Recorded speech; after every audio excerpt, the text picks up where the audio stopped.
আসসালামু আলাইকুম এভরিওয়ান, আশা করি তোমরা সবাই ভালো আছো। সো খুবই স্পেশাল আরও একটা ক্লাস নিয়ে কিন্তু তোমাদের সাথে আমরা হাজির হয়ে গেছি। আজকেও আমরা রসায়নের রাসায়নিক বিক্রিয়া এই চ্যাপ্টার থেকে টপ 25টা এমসিকিউ তোমাদের সাথে শেয়ার করব এবং এই এমসিকিউগুলো মনে রাখার কিছু টেকনিকও শেয়ার করব, যাতে করে তোমরা খুব শর্ট টাইমের মধ্যে এই এমসিকিউগুলোকে সিলেক্ট করতে পারো এবং রাইট অ্যান্সার দিতে পারো। ওকে, সো চলো আমরা শুরু করি। সো আরেকটা কথা বলতে চাই, সেটা হচ্ছে যে ধারাবাহিকভাবে কিন্তু আমাদের এই এমসিকিউ যে 25টা ক্লাস, এই ক্লাসগুলো কিন্তু যাবে।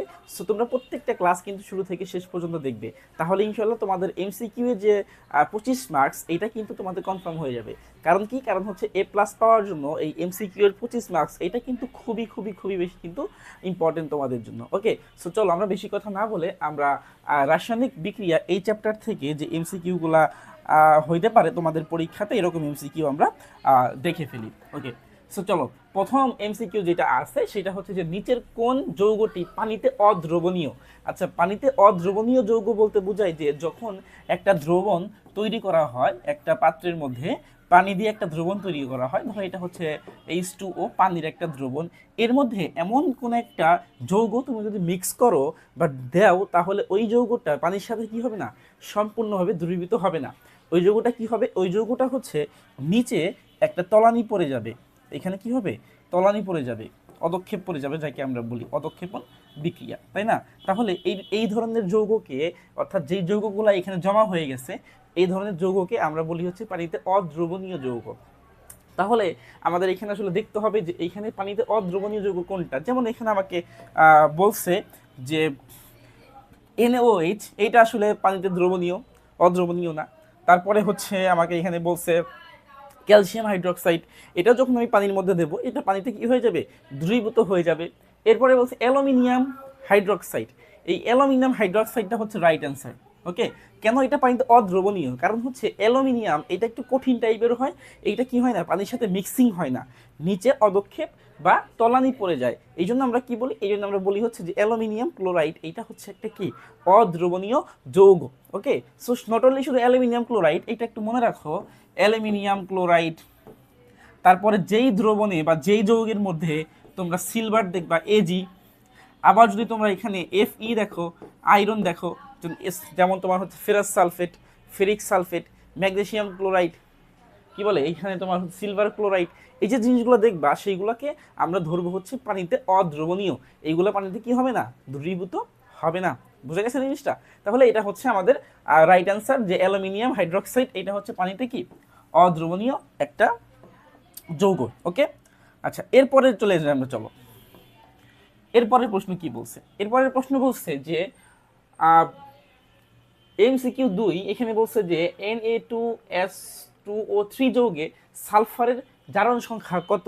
এখন সালফারের জারণ সংখ্যা এটা নর্মালি এই যৌগ থেকে বের করতে হবে।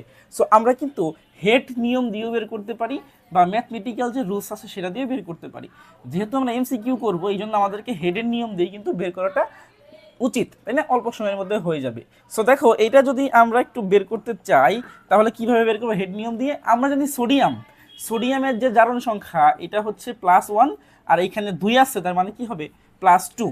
তারপরে হচ্ছে অক্সিজেন, এর হচ্ছে -2, এখানে 4 আছে, 4 2 8, -8।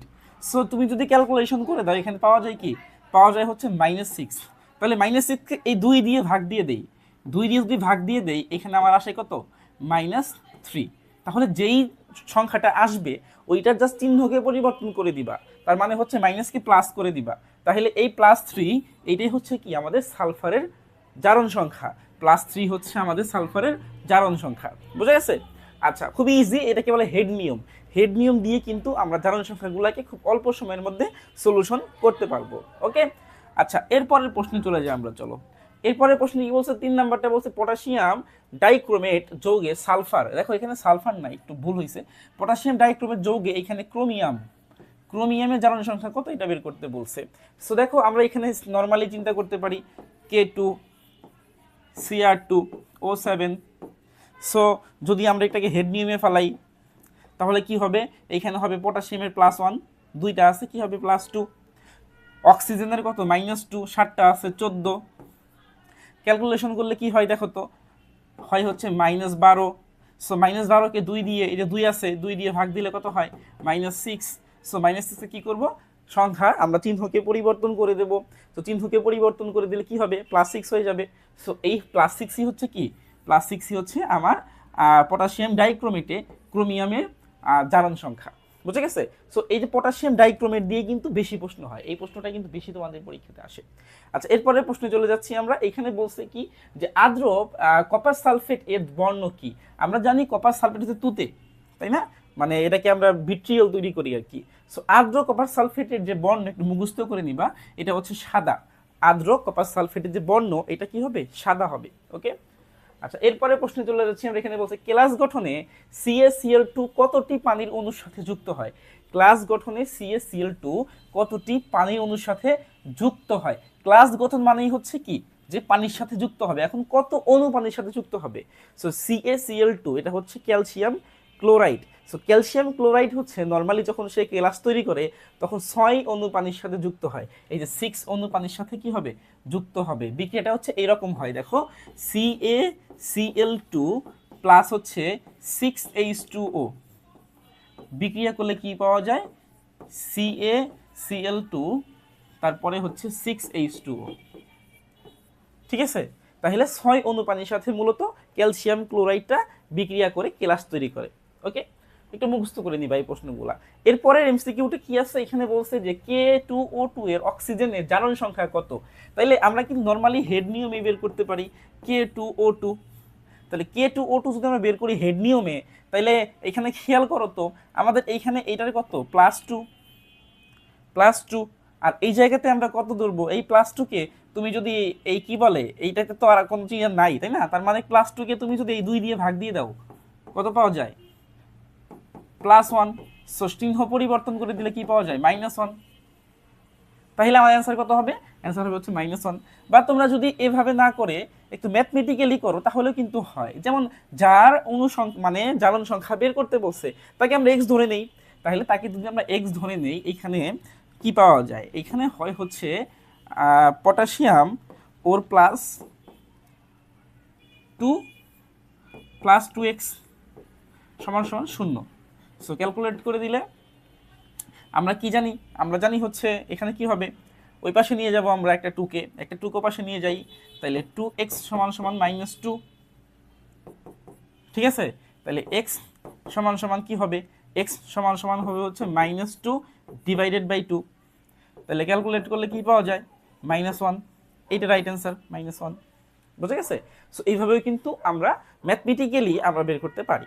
আচ্ছা, এরপরে চলো আমরা 7 নাম্বার এমসিকিউতে যাব। আমাদের 7 নাম্বার এমসিকিউ বলছে এখানে একটা বিক্রিয়া দেওয়া আছে, বিক্রিয়াতে বলছে যে বিক্রিয়াটিতে কোনটিতে বিজারণ ঘটেছে। বিজারণ মানে কি, বিজারণ মানে হচ্ছে জারণ সংখ্যা, মানে যে ইলেকট্রনকে গ্রহণ করে নেয় সে হচ্ছে বিজারণ, আর যে ইলেকট্রনকে ত্যাগ করে দেয় সে হচ্ছে জারণ। তাইলে দেখো এখানে ইলেকট্রন গ্রহণকার হয়েছে। নর্মালি দেখো স্ক্যান্ডিয়াম যেটা এটা 4+ ছিল, পরবর্তীতে 2+ হয়ে গেছে। তাইলে Sn প্রথমে ছিল 4+, সে কি করছে, সে 2+ হয়ে গেছে। কি করলো, সে 2টা ইলেকট্রনকে গ্রহণ করছে, 2টা ইলেকট্রনকে গ্রহণ করে সে কি হয়েছে, 2+ হয়ে গেছে। কারণ যখন 4+ অবস্থায় থাকে তখন তার হচ্ছে ইলেকট্রন কি থাকে, 4টা ইলেকট্রন তার হচ্ছে ঘাটতি থাকে। সো 4টা ইলেকট্রন ঘাটতি থাকে Sn4+-এ, আর Sn2+ 2টা ঘাটতি থাকে। তাইলে এখানে 4টা ঘাটতি, এখানে 2টা ঘাটতি, তার মানে কি সে 2টা গ্রহণ করছে, এই জন্য তার 2টা ঘাটতি হয়েছে। সো এই জন্য আমরা বলি যে গ্রহণ করে ইলেকট্রন তাকে আমরা বলি হচ্ছে বিজারণ। তাইলে আমরা বলবো এখানে যে Sn4+, মানে এই যে জিনিসটা Sn4+, এইটাই কি হবে, এইটাই হচ্ছে কিন্তু বিজারণ হবে বা বিজারণ এটা। ঠিক আছে, ওকে। এরপরে আমরা পরে এমসিকিউতে চলে আসছি। এখানে বলছে যে হাইড্রোজেন নাইট্রেট প্লাস হচ্ছে পটাশিয়াম হাইড্রোক্সাইড বিক্রিয়া করে উৎপন্ন করছে পটাশিয়াম নাইট্রেট এবং পানি। বলছে যে বিক্রিয়ায় কোনটি দর্শক আয়ন। দেখো খুবই ইজি জিনিস, একটু ভাঙতে হবে। যেমন ভাঙি এইটাকে যে H+ নাইট্রেটকে ভাঙলে হয় কি মাইনাস, ঠিক আছে, এটাকে ভাঙলাম। তারপর এটাকে ভাঙো K+OH- রিয়াকশন করছে, এটাকে ভাঙো K+NO3-। পানির দরকার নাই, পানি এখানে ভাঙাভাঙি দরকার নাই, এতটুকু ভেঙেই দেখো। এখানে ভাঙলে কি পাওয়া যায় দেখো তো, এখানে ভাঙলে আমরা দেখতেই পারতেছি যে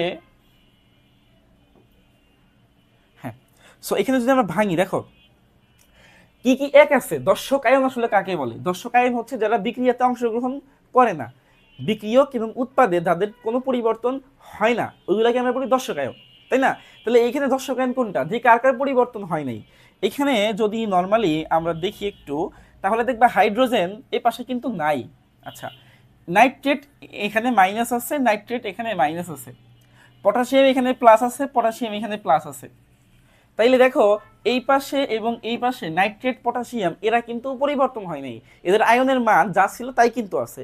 কিন্তু খেয়াল করো এই যে এইচ প্লাস আর হচ্ছে ওইচ মাইনাস, এরা কিন্তু আসলে কি তৈরি করছে? এরা কিন্তু পানি তৈরি করছে, H2O তৈরি করছে।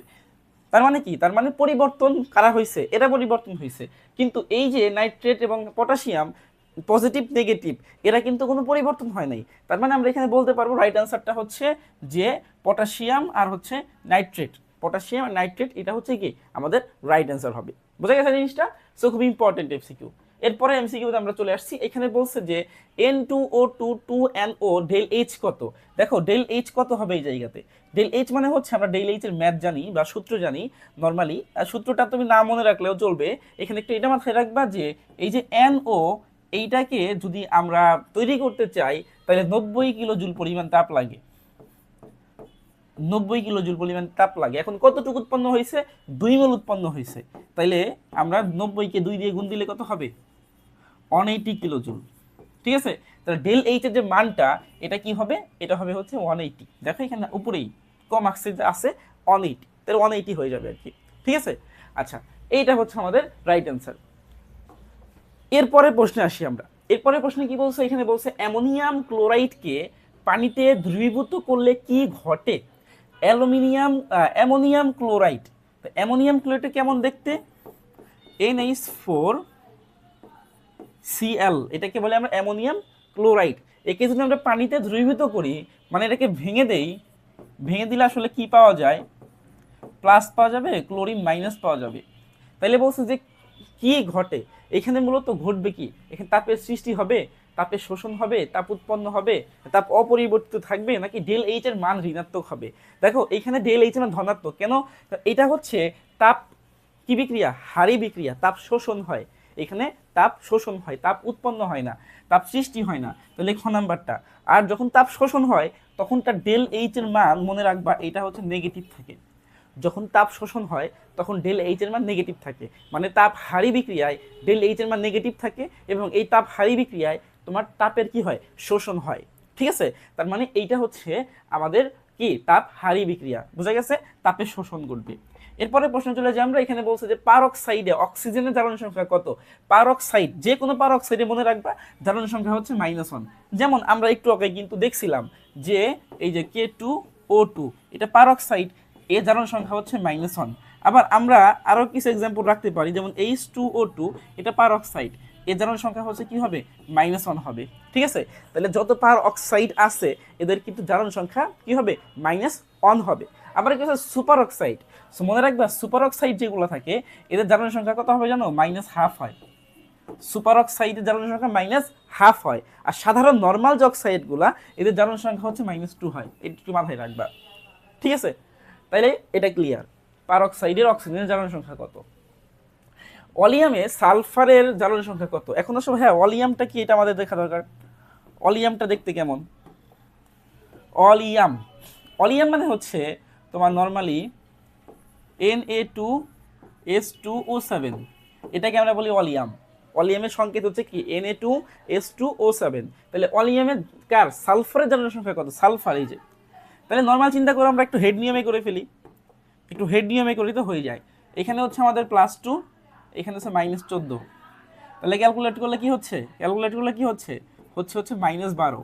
তো 2 দিয়ে এটাকে ভাগ দিয়ে দাও, কত হচ্ছে? -6। সো -6 হলে কি হবে? এটাকে প্লাস করতে হবে, তাহলে হবে হচ্ছে +6। তো অলিয়ামে যে তোমার হচ্ছে জারণ সংখ্যা এটা হচ্ছে আমাদের কি হবে? +6 হবে। ওকে? আচ্ছা, এরপরের প্রশ্নে যাই আমরা, চলো। এরপরের প্রশ্ন হচ্ছে কোনটি বিজারক? বিজারক, বিজারক মানে হচ্ছে যার কি ঘটছে? জারণ ঘটছে। যার জারণ ঘটছে তাকে বিজারক বলা হয়, আর যার বিজারণ ঘটে তাকে জারক বলা হয়। এর একটু উল্টা করে ফেলবা। আবার বলি, যার জারণ ঘটে সে হচ্ছে বিজারক, আর যার বিজারণ ঘটে সে হচ্ছে জারক। তাহলে আমাকে এখানে বলছে কি যে কোনটি বিজারক, তার মানে আমাকে দেখতে হবে যে এই 4টা অপশনের মধ্যে কার জারণ ঘটছে। এখন জারণ মানে কি? জারণ মানে হচ্ছে ইলেকট্রনের সারণ, যে ইলেকট্রনকে কি করে ত্যাগ করে বা ছেড়ে দেয়। তাহলে খেয়াল করলে দেখো এটা কি হচ্ছে ফেরিক, Fe3+, সে ইলেকট্রন আর ত্যাগ করতে পারবে না, ও সর্বোচ্চ 3টা ত্যাগ করতে পারে, 3টা ত্যাগ করে দিছে। এরপরে উপরে আসো কপার 2+, সেটাও সর্বোচ্চ 2টা ত্যাগ করতে পারে, সে 2টা ত্যাগ করে ফেলছে, এটাও কি না, এটাও জারণ ঘটাতে পারবে না আর। তারপরে আসো জিঙ্ক 2+, সেও সেম অবস্থা, সেও 2টা ইলেকট্রন ত্যাগ করতে পারে, 2টা ত্যাগ করেছে, সে কি হয়েছে, জিঙ্ক 2+ হয়েছে। তাহলে আমাদের এখানে শুধু আছে লেড Pb2+, এই পিবি হচ্ছে কি করতে পারে, সে 4টা ইলেকট্রনকে ত্যাগ করতে পারে, মানে Pb4ও হইতে পারে, Pb4ও হইতে পারে, ঠিক আছে, প্লাস এটাও হইতে পারে। তাহলে Pb2+ মানে কি হয়, সে আরো 2টা ইলেকট্রন কিন্তু ত্যাগ করে Pb4 হইতে পারে। এই জন্য এখানে পিবি এইটা হচ্ছে আমাদের কি হবে, জারণ কি বলে এটাকে, বিজারক হবে। বুঝা গেছে? আচ্ছা ফাইন, পরের প্রশ্নে চলো যাই। এখানে বলছে কি 14 নাম্বার এমসিকিউ, এখানে আমাকে Cu2Cl2+Cl2 এই রিয়াকশনে আমাকে বলছে বিক্রিয়াটা কি ধরনের বিক্রিয়া, এটা একটু মুখস্থ করে নিবা, বা একটু তো নর্মালি কিন্তু বোঝাই যাচ্ছে এটা একটা সংযোজন বিক্রিয়া। কিভাবে সংযোজন বিক্রিয়া, কারণ হচ্ছে এই যে এইটা এবং এইটা বিক্রিয়া করে তোমার কি হয়েছে, এটা উৎপন্ন করছে। ক্লোরিন তুমি হিসাব করো তো, ক্লোরিন আছে 2টা, এখানে ক্লোরিন আছে 2টা, 4টা ক্লোরিন, দেখো এখানে ক্লোরিন কিন্তু 4টা, তার মানে এই যে ক্লোরিনটা ছিল, এই ক্লোরিনটা কিন্তু কি হয়ে গেছে, এটা হচ্ছে যুক্ত হয়ে গেছে, যুক্ত হয়ে তোমার ক্লোরিন 4 হয়ে গেছে। তার মানে এই বিক্রিয়াকে আমরা বলি কি, সংযোজন বিক্রিয়া, সংযোগ হয়ে গেছে। ঠিক আছে? আচ্ছা, তারপরে আমরা যাব লাস্ট পরের এমসিকিউটা 15 নম্বর, বলছে যে কোনটি রেডক্স বিক্রিয়া। রেডক্স কোনটা, দেখো এখানে প্রশমন, সমানুকরণ, পলিমার, এই প্রত্যেকটার একটাও রেডক্স না, সবগুলো নন রেডক্স। তাহলে আমরা বলবো দহন যেটা, এটা হচ্ছে রেডক্স বিক্রিয়া। দহন বিক্রিয়া যেটা, এটা হচ্ছে কি একটা রেডক্স বিক্রিয়া। এরপরে আমরা পরের এমসিকিউতে চলে যাচ্ছি, এটা হচ্ছে 16 নম্বর এমসিকিউ। এমসিকিউতে বলছে যে নিচের কোনটি জারক পদার্থ। তাহলে আসলে জারক পদার্থ কি, এটা আমাকে প্রথমে জানতে হবে। একটু আগে আমি বলতেছিলাম তোমাদের, যেই সকল পদার্থের তোমার বিজারণ ঘটে, মানে ইলেকট্রনকে গ্রহণ করে, ওই সকল পদার্থ হচ্ছে জারক। আর যে সকল পদার্থ হচ্ছে জারণ ঘটে, মানে ইলেকট্রন ত্যাগ করে দেয়, ওরা হচ্ছে বিজারক। তার মানে এইখানে যে 4টা আমাদের মৌল আছে বা যৌগ অণু আছে, এইগুলোর মধ্যে আসলে জারক কোনগুলো, এটা আমাদেরকে বের করতে হবে। সো দেখো H2 এটা আসলে জারক না, H2S এটাও জারক না, কার্বন মনোক্সাইড এটাও জারক না। এরা কেউ ইলেকট্রন কি করে না, ইলেকট্রন গ্রহণ করে না। ইলেকট্রন কে গ্রহণ করে, ইলেকট্রন গ্রহণ করে হচ্ছে অক্সিজেন অণু, এটা হচ্ছে আমাদের কি জারক পদার্থ। ঠিক আছে, এটা একটু মুখস্থ টাইপের, তোমরা একটু মুখস্থ করে নিবা, তাহলে জিনিসগুলো সহজ মনে হবে আর কি। তারপর চলো আমরা পরের প্রশ্নে চলে যাচ্ছি। এখানে দেখো অ্যামোনিয়ার একটা বিক্রিয়া দেওয়া আছে, N2H2 বিক্রিয়া করে অ্যামোনিয়া তৈরি করছে এবং 92 কিলোজুল পরিমাণ তাপ এইখানে উৎপন্ন হয়েছে। তার মানে কি, তার মানে এই যে বিক্রিয়াটা দেখতেছো, এটা হচ্ছে তাপ উৎপাদী বিক্রিয়া। এখন আসো যে আমাদের প্রশ্ন কি চাইছে, প্রশ্নে বলছে যে বিক্রিয়াটিতে তাপ প্রয়োগ করলে কি হবে, তাপ প্রয়োগ করলে, তাপ যদি আমরা প্রয়োগ করি তাহলে কি হবে। তাহলে নর্মাল হিসাব দেখো, তাপ প্রয়োগ করলে কি হয়, তাপ প্রয়োগ করলে হচ্ছে এখানে উৎপাদ হ্রাস পাবে, উৎপাদ বৃদ্ধি পাবে না। অনেকে এখানে কোন মিসকনসেপশন হয় যে তাপ প্রয়োগ করলে উৎপাদ বৃদ্ধি পায় না। তাপ উৎপাদী বিক্রিয়াতে যদি তাপ প্রয়োগ করা হয় তাহলে সাম্যের অবস্থা বামের দিকে সরে যায়। যখন বামের দিকে সরে যায় তার মানে হচ্ছে সাম্যের অবস্থা এই দিকে সরে যাবে। যখন এই দিকে সরে যাবে তখন উৎপাদ কি হয়ে যাচ্ছে, উৎপাদ কিন্তু হ্রাস হয়ে যাচ্ছে, কমে যাচ্ছে। ঠিক আছে, তার মানে আমরা এখানে রাইট অ্যান্সার বলবো যে তাপ যদি এখানে দেওয়া হয় একটা তাপ উৎপাদী বিক্রিয়ায়, তাহলে কিন্তু কি হবে, উৎপাদ হ্রাস পেয়ে যাবে, সাম্যের অবস্থা বামে চলে যাবে এবং বিক্রিয়কটা বৃদ্ধি পেয়ে যাবে। বুঝতে পারছো? সো এই জন্য আমাদের এখানে হচ্ছে কটা রাইট অ্যান্সার হবে। ঠিক আছে, আচ্ছা এরপরে চলো আমরা চলে যাচ্ছি 18 নম্বর এমসিকিউতে। এখানে বলছে পটাশিয়াম পার ম্যাঙ্গানেট যৌগে Mn এর জারণ সংখ্যা কত। তাহলে আমরা কিন্তু একটু আগেই হেড টেল নিয়ম থেকে, বা আমার এই কি বলে এটাকে, মাথার উপরে হেড নিয়ম, হেড নিয়ম থেকে কিন্তু আমরা বের করতে পারবো পটাশিয়ামের +1, এইটার হচ্ছে আমাদের -8। তো ক্যালকুলেশন করলে কি পাওয়া যায়, পাওয়া যাবে হচ্ছে -7। সো -7 কি করবো আমরা, +7 করে ফেলবো, তাইলেই কিন্তু আমাদের অ্যান্সার হয়ে গেছে। ঠিক আছে, খুব সহজ। সো তোমরা চেষ্টা করবা হেড নিয়মের মাধ্যমেই এই যে জারণ সংখ্যা এটাকে নির্ণয় করার জন্য, তাহলে তোমাদের সময় কম লাগবে। আর হচ্ছে আমরা মানে খুব অল্প সময়ের মধ্যে কিন্তু বুঝতে পারবো আর কি যে কোনটা আমাদের এখানকার জারণ সংখ্যা হবে। তো এরপরে চলো আমরা 19 নম্বর এমসিকিউতে চলে আসছি। এখানে বলছে হেবার প্রণালীতে অ্যামোনিয়া উৎপন্নের সময় প্রভাবক হিসেবে কাজ করে কোনটা। আমরা জানি অ্যামোনিয়া উৎপন্নের অনেকগুলা তোমার সিস্টেম আছে, তার মধ্যে একটা হচ্ছে হেবার প্রণালী। সো এই হেবার প্রণালীতে যখন আমরা অ্যামোনিয়া তৈরি করি তখন প্রভাবক হিসাবে আমরা কাকে ব্যবহার করি? সো এখানে রাইট অ্যান্সার দিচ্ছে আয়রন চূর্ণ। তারপর নিকেল বলছে নিকেল হবে না, অক্সিজেনও হবে না, যৌগ পারক্সাইড এটাও হবে না, হবে হচ্ছে আয়রন চূর্ণ। তার মানে হেবার যে প্রণালী, এই হেবার প্রণালীতে আমরা আয়রন চূর্ণকে প্রভাবক হিসাবে কাজে লাগাই এবং সেখান থেকে আমরা হচ্ছে অ্যামোনিয়াটাকে তৈরি করে ফেলি। ঠিক আছে, সো চলো আমরা পরের প্রশ্নে চলে যাব। তার আগে বলে দিচ্ছি এই প্রসেসটা কিন্তু খুব বেশি ইম্পর্টেন্ট, এটা একটু মাথায় রেখো। এরপরে চলো আমরা আসছি 20 নাম্বার এমসিকিউ এ। 25টার মধ্যে আমাদের 20টা পাই গন। এখন আসো ম্যাগনেসিয়াম ক্লোরাইডের সাথে কত অণু পানি যুক্ত হয়? ম্যাগনেসিয়াম ক্লোরাইডের সাথে কত অণু পানি যুক্ত হয়? নর্মালি একটা বিক্রিয়াগুলো তোমাদেরকে ভালো মতো মাথায় রাখতে হবে যে ম্যাগনেসিয়াম ক্লোরাইড যখন পানির সাথে বিক্রিয়া করে সেটা কি হয়? ম্যাগনেসিয়াম ক্লোরাইড যখন পানির সাথে বিক্রিয়া করে সে কত অণু পানির সাথে যুক্ত হয়? নর্মালি হচ্ছে এখানে তোমার কত হবে? এখানে হবে 5 অণু পানির সাথে মনে যুক্ত হবে, 5 অণু। ম্যাগনেসিয়াম যে ক্লোরাইডটা এটা কি হয়? এটা হচ্ছে 5 অণু পানির সাথে যুক্ত হয়, 5 অণু পানির সাথে এটা যুক্ত হবে। ঠিক আছে, যুক্ত হয়ে এখান থেকে কি করবে? বিক্রিয়া করবে। বুঝা গেছে? আচ্ছা, এরপরে চলো আমরা যাচ্ছি 20 নাম্বারের পরে 21 নম্বর। 21 নম্বরে বলছে কোনটি অম্লধর্মী? অম্ল মানে কি? অম্ল মানে হচ্ছে তোমার অ্যাসিড, তাই না? অ্যাসিড। এখন আসো অ্যাসিডের এবং ক্ষারের মধ্যে পার্থক্য করার জন্য আমাদের কিন্তু একটা খুবই সুন্দর শর্টকাট আছে। সেটা হচ্ছে কি, যে সকল মৌল যৌগ জলীয় দ্রবণে H+ আয়ন দেয় তারা হচ্ছে অ্যাসিড, আর যে সকল যৌগ জলীয় দ্রবণে OH- আয়ন দেয় তারা হচ্ছে ক্ষার। ঠিক আছে, তাইলে নর্মাল এই দুইটা দিয়েই কিন্তু আমরা অ্যাসিড ক্ষার বের করতে পারি, কিন্তু এক্সেপশনাল বা ব্যতিক্রম বলতে কিছু একটা আছে। যেমন এইখানে যদি আমরা দেখি যে এই যে অ্যাসিডের যে সংজ্ঞাটা H+ আয়ন, দেখো এইখানে যতগুলো মৌল যৌগ আছে কোনোটাতেই কিন্তু H+ আয়ন দিচ্ছে না। ঠিক আছে, কিন্তু আমরা কিন্তু বাদ দিতে পারতেছি। কি বাদ দিতে পারতেছি? দেখো এইখানে এই যে অ্যালুমিনিয়াম হাইড্রোক্সাইড সে অলরেডি কিন্তু OH আয়ন দিচ্ছে, তার মানে এইটা কি না, এটা কি, এটা হচ্ছে ক্ষার। ঠিক আছে, এরপরে হচ্ছে ম্যাগনেসিয়াম হাইড্রোক্সাইড, এটা কি OH আয়ন দেয়, এটা কি ক্ষার। তারপরে আসো ম্যাগনেসিয়াম অক্সাইড, এটা আসলে অ্যাসিড না, এটা অ্যাসিড না। ঠিক আছে, তাহলে এখানে বাকি থাকে কি? বাকি হচ্ছে তোমার সিলিকন ডাইঅক্সাইড। সিলিকন ডাইঅক্সাইড এটা হচ্ছে এক ধরনের অ্যাসিড, একটু মাথায় রাখবা এবং এই প্রশ্নটা একটু 3 স্টার দিয়ে রাখবা। সিলিকন ডাইঅক্সাইড এটা কিন্তু এক ধরনের কি, এটা হচ্ছে এক ধরনের অ্যাসিড। ঠিক আছে, আচ্ছা দেন আমরা পরের কোশ্চেন্সে চলে যাচ্ছি। এখানে বলছে যে FeCl2 মানে ফেরাস ক্লোরাইড, এটা বিক্রিয়া করছে ক্লোরিনের সাথেই, বিক্রিয়া করে উৎপন্ন করছে ফেরিক ক্লোরাইড। সো আমাকে বলছে বিক্রিয়াতে দর্শক আয়ন কয়টা? তো দর্শক আয়ন যদি আমরা এখান থেকে বের করতে চাই তাইলে আমরা একটু বিক্রিয়াটা লিখে ফেলি। FeCl দর্শক আয়ন বের করবো, তো তাহলে Fe2+ Cl মাইনাস কয়টা ছিল তোমার? এখানে 2টা ক্লোরিন, মনে রাখো ক্লোরিন 2টা, প্লাস Cl2, এটা কিন্তু জিরো, এটা কিন্তু জিরো, কজ এটা একটা অণু। আমরা জানি যখন অণু থাকবে বা কোনো একটা তোমার পরমাণু থাকবে তখন কিন্তু আমরা এখানে জিরো দিয়ে দেবো। ঠিক আছে, উপরে। তারপরে এখানে আসো, এখানে বলছে 2, সমস্যা নাই। Fe এটা হয়ে গেছে 3+, আর এখানে হচ্ছে ক্লোরিন মাইনাস। এখন নর্মাল কথা হচ্ছে যে এখানে দর্শক আয়ন বোঝাই যাচ্ছে যে তোমার ক্লোরিন, কারণ এখানে আয়রন, এরা কিন্তু দর্শক আয়ন না। কেন? কারণ আয়রন আগে ছিল 2+, পরে হয়ে গেছে হচ্ছে 3+, তার মানে এখানে আয়রনের কি করছে, একটা ইলেকট্রন সে কিন্তু ছেড়ে দিচ্ছে, তার মানে আয়রন কিন্তু এখানে পরিবর্তন হয়েছে, দর্শক আয়ন কিন্তু আয়রন হবে না। তাইলে আমরা বলতেই পারি এক কথায় এখানে আয়রন হচ্ছে ক্লোরিন, মানে দর্শক আয়ন হচ্ছে ক্লোরিন।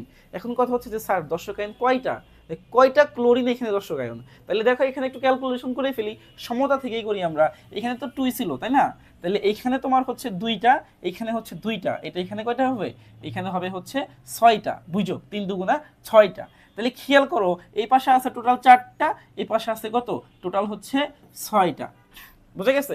কিন্তু কথা হচ্ছে যে এই 6 থেকে 2 বাদ যাবে।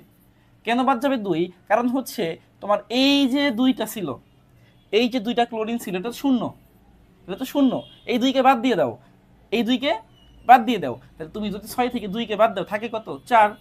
এই 4টাই হচ্ছে দর্শক আয়ন, এই পাশেও ছিল 4, ও পাশেও হচ্ছে 4, তার মানে কি 4টা আমাদের কি দর্শক আয়ন এই জায়গাতে আছে। ওকে, সো রাইট অ্যান্সার হচ্ছে আমাদের গ নাম্বারটা। বুঝা গেছে? ওকে, চলো এরপরে আমরা পরের এমসিকিউতে চলে যাচ্ছি। ক্রায়োলাইটে ফ্লোরিনের জারণ সংখ্যা কত? স্যার ক্রায়োলাইটের সংকেতটা কি, এটা তো আমাকে মাথায় রাখতে হবে। সো ক্রায়োলাইটকে আমরা এইভাবে লিখি, সোডিয়াম হবে হচ্ছে 3টা, অ্যালুমিনিয়াম হবে হচ্ছে 1টা, এবং ফ্লোরিন হবে হচ্ছে 6টা। এটাকে আমরা কি বলি? এটাকে আমরা বলি হচ্ছে ক্রায়োলাইট। মনে থাকবে, সোডিয়াম 3টা, ক্লোরিন অ্যালুমিনিয়াম 1টা, ফ্লোরিন হচ্ছে 6টা। এটা কি বলি? ক্রায়োলাইট। সো এই ক্রায়োলাইটের মধ্যে বলছে ফ্লোরিনের জারণ সংখ্যা কত, তাহলে বের করে ফেলো এখান থেকে। এখানে হচ্ছে আমাদের 3+, অ্যালুমিনিয়ামের কত? অ্যালুমিনিয়ামের কত? +3, এটা +3, ঠিক আছে, একটাই যেহেতু আছে। তাহলে খেয়াল করলে আমরা দেখব কত হয়, এখানে এখানে হয়ে যাচ্ছে তোমার 6+6 আর এখানে 6 আছে, 6 দিয়ে ভাগ দিয়ে দাও, কত হয়? ভাগ দিলে কাটাকাটি করলে +1। তো এটাকে আমরা যদি সাইডকে চেঞ্জ করে দেই, চিহ্নকে চেঞ্জ করে দেই, -1, তাহলে -1 দেখো এখানে আছে, কিন্তু এই -1 হচ্ছে আমার এখানে ফ্লোরিনের কি জারণ সংখ্যা, ঠিক আছে। সো আমরা হেড নিয়মে কিন্তু ফ্লোরিনের জারণ সংখ্যা বের করে ফেললাম ক্রায়োলাইটের মধ্যে। ওকে, এরপরে চলো আমরা 24 নম্বর এমসিকিউ চলে আসছি। আমাদের কিন্তু 25টা এমসিকিউ আমরা সলিউশন করতেছি, সো আমাদের 24 নম্বর এমসিকিউ।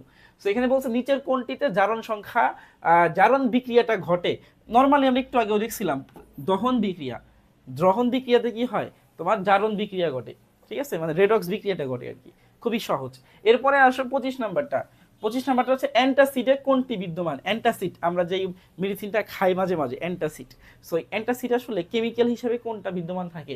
এখানে বলছে magnesium hydroxide, calcium hydroxide, HCl, sodium hydroxide. So এইটা রাইট অ্যান্সারটা হচ্ছে ম্যাগনেসিয়াম হাইড্রোক্সাইড। আমরা জানি যে ম্যাগনেসিয়াম হাইড্রোক্সাইড মূলত তোমার হচ্ছে অ্যান্টাসিডের মধ্যে থাকে, ঠিক আছে। সো এই হলো মোটামুটি আমাদের 25টা এমসিকিউ। সো আমি তোমাদেরকে একটা কথা বলতে চাই, স্ট্রংলি বলতে চাই, সেটা হচ্ছে যে তোমরা যদি এই 25টা এমসিকিউ এই রাসায়নিক বিক্রিয়া চ্যাপ্টার থেকে পড়ো, অন্যগুলো না পড়েও অনলি 25টাও পড়ো, তাইলে কিন্তু এই 25টা এমসিকিউ এর মধ্যে তুমি তোমাদের পরীক্ষার মধ্যে কিন্তু অবশ্যই কমন পাবা, ঠিক আছে।